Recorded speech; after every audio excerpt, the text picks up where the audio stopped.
A humanidade sempre acreditou que o fim viria de fora. Um meteoro, um cataclismo, um castigo dos céus.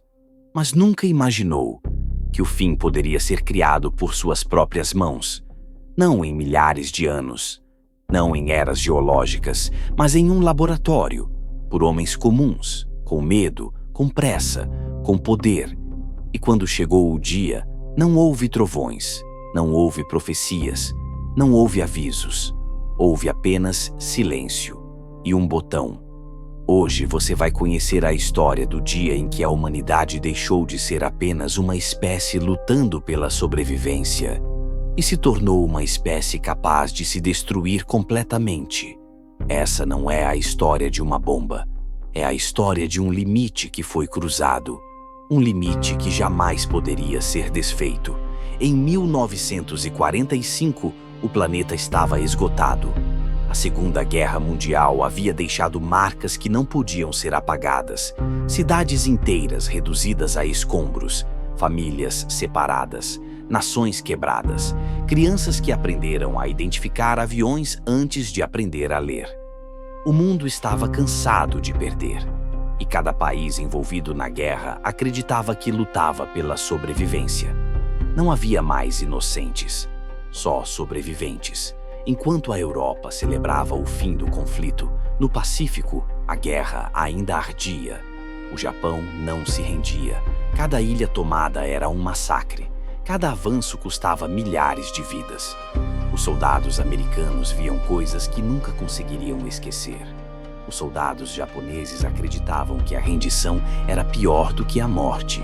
E no meio disso, milhões de civis. Pessoas que não escolheram lutar, mas pagavam o preço. Os generais faziam cálculos, não de dinheiro, de vidas. Uma invasão ao Japão custaria, segundo as estimativas, centenas de milhares de soldados americanos mortos, talvez milhões de japoneses. Essa matemática fria era discutida em salas silenciosas, sem gritos, sem choro, só números. Nenhum líder queria ser lembrado como aquele que prolongou a guerra. Nenhum queria explicar a milhares de mães por que seus filhos não voltaram. E foi nesse cenário de cansaço, medo e pressão que alguém fez a pergunta errada. E se tivermos uma arma que acabe com tudo de uma vez? Essa ideia não era nova. Alguns físicos já haviam teorizado sobre a energia escondida dentro do átomo.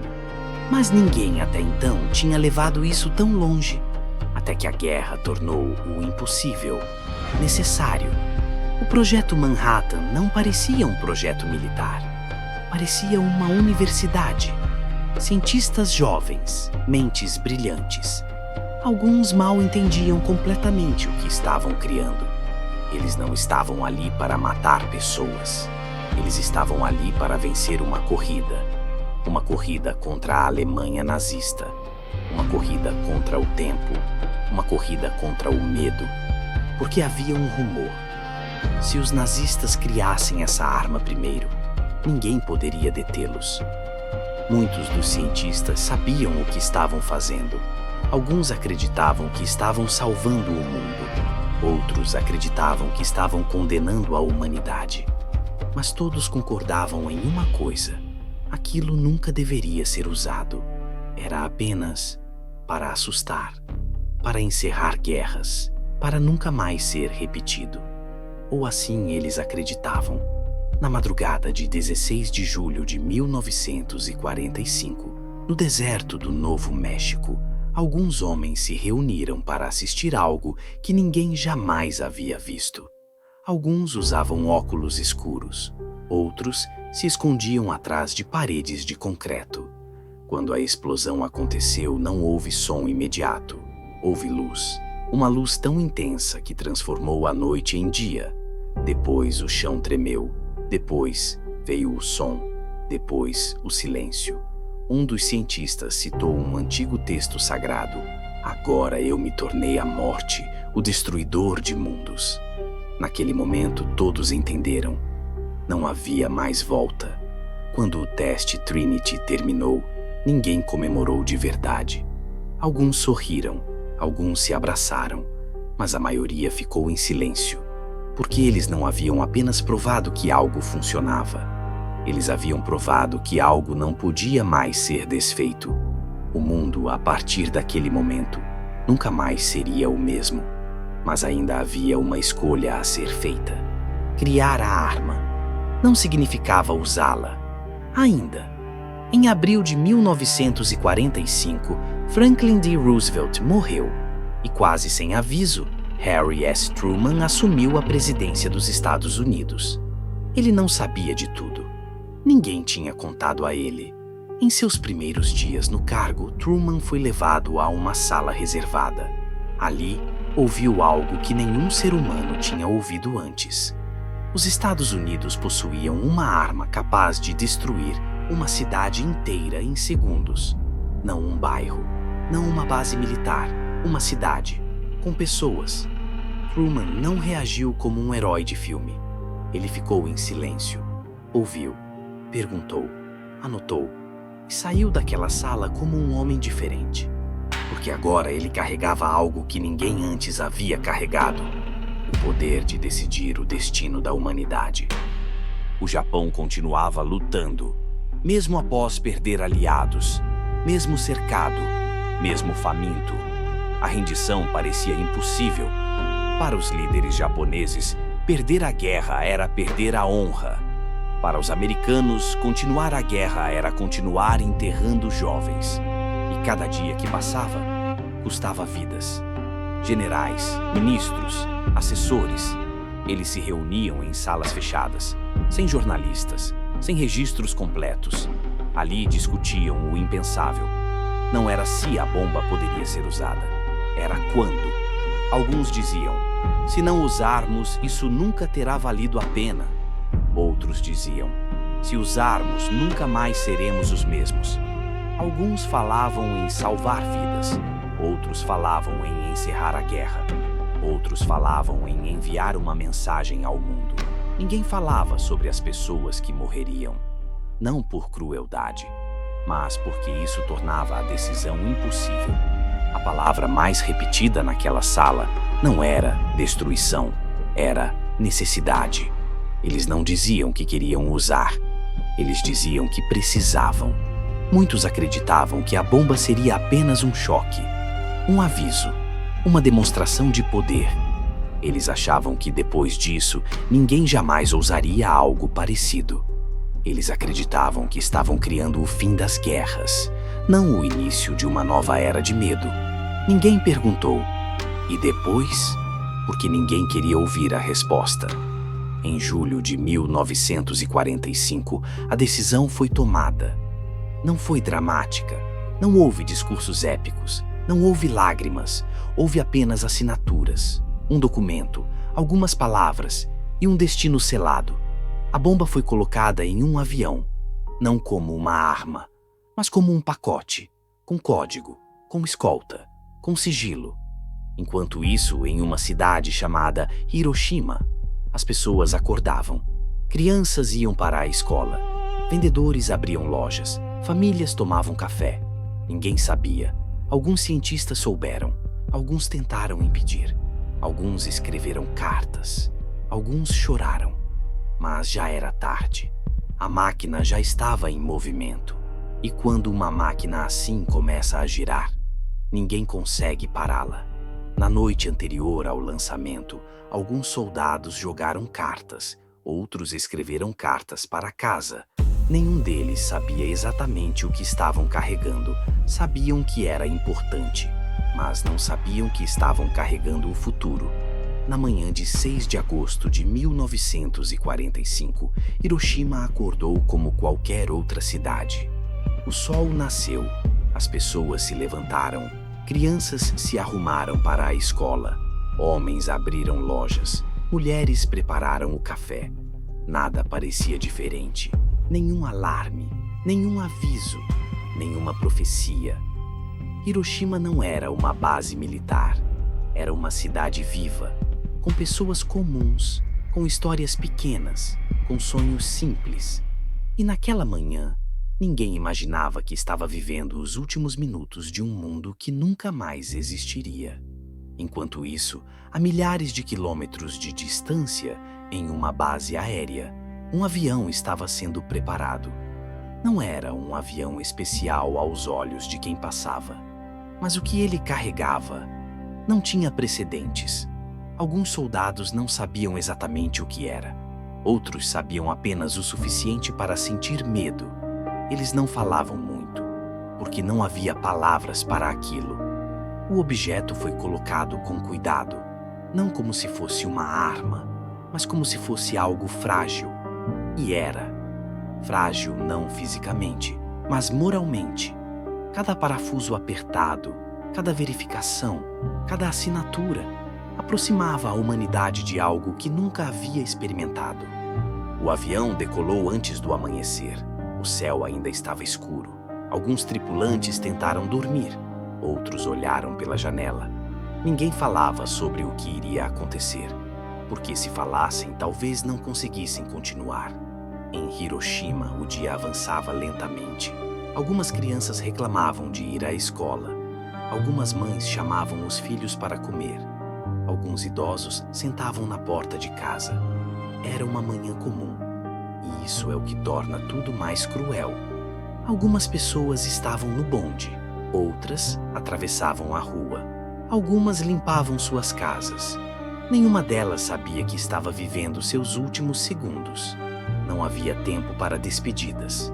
Não havia tempo para arrependimentos. Não havia tempo para últimas palavras. Do alto, Hiroshima parecia tranquila. Rios, pontes, casas. Nada parecia ameaçador. Era só uma cidade. E foi aí que alguns começaram a sentir algo estranho. Porque não parecia uma missão militar. Parecia algo errado. Dentro do avião, o silêncio era pesado. Ninguém chorava. Ninguém gritava. Ninguém falava. Alguns homens pensavam em suas famílias. Outros pensavam se aquilo era realmente necessário. Mas ninguém disse nada. Às 8h15 da manhã, o botão foi apertado. Não houve música. Não houve discurso. Não houve drama. Só um gesto. Um único gesto. E naquele instante, a humanidade mudou para sempre. O objeto caiu, silencioso. Por alguns segundos, o mundo continuou normal. Pessoas andando, carros passando, crianças rindo. E então, não foi uma explosão. Foi uma luz, mais brilhante que o sol, mais intensa que qualquer coisa que o olho humano já havia visto. Algumas pessoas pensaram que o céu tinha se aberto. Outras pensaram que tinham morrido. O som veio depois. Uma onda. Não como um trovão, mas como o próprio ar sendo rasgado. Prédios se curvaram. Vidros viraram poeira. Pessoas foram lançadas. E em um instante, uma cidade deixou de existir como cidade. O calor não queimou. Ele apagou. Roupas, pele, sombras. Algumas pessoas simplesmente desapareceram. Onde estavam, ficaram apenas marcas. Depois da luz, do som e do fogo, veio o silêncio. Um silêncio que não parecia natural, porque o silêncio também havia sido destruído. Onde havia ruas, havia poeira. Onde havia casas, havia sombras. Onde havia pessoas, não havia mais nada. Naquele momento, mesmo sem saber, o mundo inteiro havia cruzado um limite. Não era mais apenas uma guerra, era uma nova era. A era em que o ser humano se tornou capaz de apagar a si mesmo. Por alguns segundos, ninguém entendeu o que tinha acontecido. Não havia referências, não havia comparações. Nunca, em toda a história, algo assim havia ocorrido. As pessoas que ainda estavam conscientes não ouviam mais nada. Nem pássaros, nem vozes, nem vento. Só um zumbido distante. Como se o próprio planeta estivesse tentando entender o que tinha acabado de acontecer. Alguns começaram a se mover. Não sabiam para onde ir. Não sabiam o que procurar. Não sabiam o que tinham perdido. Muitos caminhavam em silêncio. Não choravam, não gritavam, porque a mente humana às vezes se recusa a aceitar o impossível. Onde antes havia bairros, agora havia espaços vazios. Onde antes havia vozes, agora havia ausência. As pessoas procuravam familiares, chamavam nomes, mas os nomes não respondiam.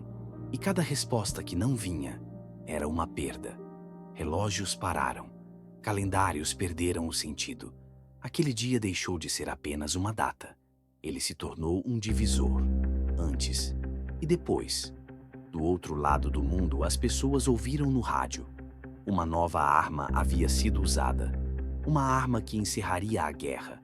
Mas ninguém entendia o que aquilo realmente significava. Porque não havia palavras suficientes. Não havia imagens suficientes. Não havia precedentes. Alguns celebraram. Outros ficaram em silêncio. Alguns perceberam imediatamente. Isso não era apenas uma vitória. Era um aviso. Um aviso para o mundo inteiro. 3 dias depois aconteceu novamente. E naquele momento, o mundo entendeu. Isso não era um evento isolado. Era uma nova realidade. Até aquele dia, as guerras tinham limites. Depois daquele dia, não havia mais limites claros. Agora, uma decisão poderia apagar uma cidade. Uma assinatura poderia apagar milhões. Uma falha poderia apagar tudo. As pessoas continuaram vivendo. Mas algo tinha mudado. Ninguém mais olhava para o céu da mesma forma. Ninguém mais pensava no futuro com a mesma inocência. A humanidade, pela primeira vez, sabia que tinha o poder de acabar consigo mesma. Alguns dos cientistas que criaram a bomba se afastaram. Outros falaram contra armas nucleares. Outros nunca mais falaram sobre o que tinham feito. Porque algumas coisas não podem ser desfeitas. Esse dia não criou apenas destruição. Ele criou uma nova era. A era da dissuasão. A era do medo constante. A era do botão invisível. Um botão que até hoje existe. Desde então, o mundo vive em equilíbrio frágil. Não porque as pessoas são mais boas, mas porque agora todos sabem o que é possível. E isso assusta. O dia em que apertaram o botão não acabou quando a poeira baixou. Ele não acabou quando os rádios se calaram. Não acabou quando os jornais foram impressos. Não acabou quando a guerra terminou. Ele continua, até hoje. Porque a partir daquele momento, a humanidade passou a viver com uma certeza que nunca havia tido antes. Nós podemos nos apagar.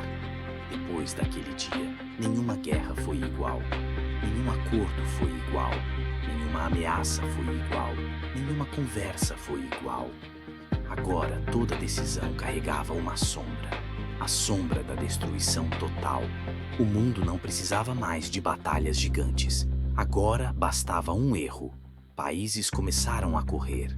Não por paz, mas por poder. Quem tivesse mais bombas estaria seguro. Quem tivesse menos estaria vulnerável. Era a lógica do medo. E ela se espalhou rápido. A paz deixou de ser algo construído. Ela passou a ser algo mantido pelo terror. Não lutávamos porque sabíamos o que aconteceria se lutássemos. Essa não era uma paz verdadeira. Era um acordo silencioso com o abismo. Desde aquele dia, o mundo já esteve à beira do fim várias vezes. Erros de radar, mal-entendidos, informações falsas, decisões tomadas em minutos. Várias vezes oficiais tiveram que decidir se apertavam um botão. Várias vezes alguém disse não, e ninguém soube. Depois da bomba ficou claro. Não são mais exércitos que mudam o mundo. São decisões individuais. Uma pessoa, uma sala, um botão, e tudo acaba. Quando a bomba foi criada, a pergunta era: podemos fazer isso? Mas ninguém perguntou a pergunta mais importante: devemos? A bomba não é apenas uma arma. Ela é um espelho. Ela mostra que somos capazes de genialidade e de destruição. Que somos capazes de criar e de apagar. Que somos capazes de salvar e de condenar. Tudo ao mesmo tempo. Naquele dia, o mundo não perdeu apenas uma cidade. Ele perdeu a inocência. Perdeu a ilusão de que o mal sempre vem de fora. Porque naquele dia ficou claro: o maior perigo da humanidade é a própria humanidade. Hoje existem milhares deles, em silos, em submarinos, em bases secretas. Eles não fazem barulho, não piscam, não pedem atenção. Eles só esperam. Um cientista disse certa vez: a bomba não mudou o mundo. Ela revelou quem nós somos. Talvez o maior erro não tenha sido criar a bomba. Talvez o maior erro tenha sido acreditar que poderíamos controlá-la para sempre. Porque agora vivemos em um mundo onde o fim não é mais uma profecia, é uma possibilidade técnica. O dia em que apertaram o botão não foi apenas o dia em que uma cidade desapareceu. Foi o dia em que a humanidade descobriu que poderia desaparecer também. Se essa história te fez pensar, eu quero te perguntar algo. Você acha que a humanidade aprendeu com isso? Ou apenas se acostumou? Escreva nos comentários. Nós ainda temos escolha.